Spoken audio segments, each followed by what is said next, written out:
have some very special guests. I've been alerted that some guests are here.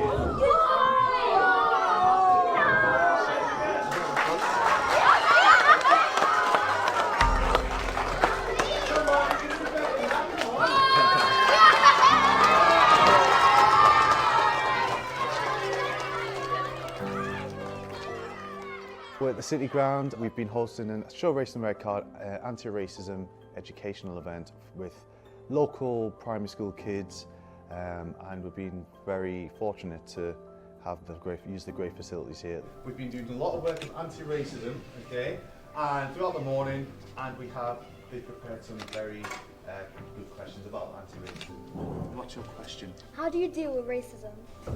For me personally, like, when stuff like that happens, for example, on the football pitch or anywhere around it on social media and stuff, you don't really try to listen to it and try to read it because sometimes it emotionally affects you. In a moment on a pitch, it's hard to be able to control your emotions if something was to happen. I think it's important to have events like today. I never had this when I was growing up. I think it's important to have conversations around racism because I think when you're younger you can maybe hear things from people and then kind of say it in situations and not really know the true meaning, and that can be quite hurtful for other people. So I think just understanding the effect that racism has on people is really important from a young age, and then hopefully that doesn't spread as they grow up. If it did happen to me outside the pitch, I think I would speak to someone.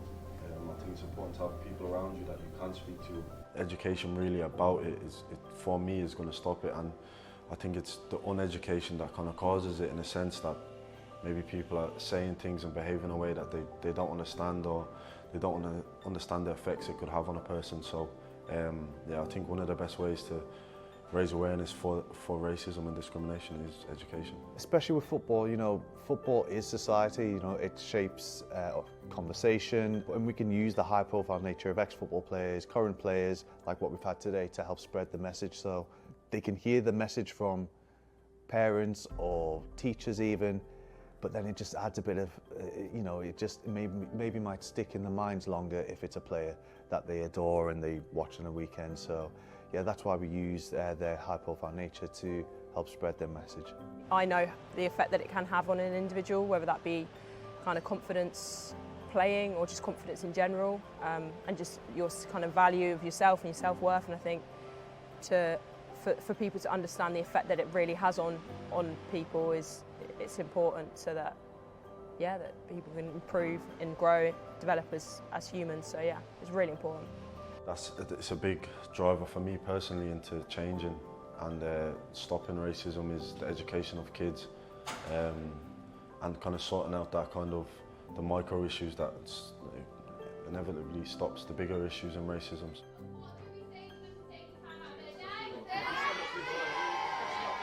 We do have a day of action. It's the Show Racing Red Card Wear Red Day, which is taking place on the 18th of October, where we encourage people to donate via the internet, via your phone, and to wear something red on the day. So yeah, if you want to wear your forest top, by all means, wear something red, that's how you can support, and also just by spreading the message of anti-racism. So being an example for your family, your friends, to help spread the message of anti-racism. So yeah, we can all do this.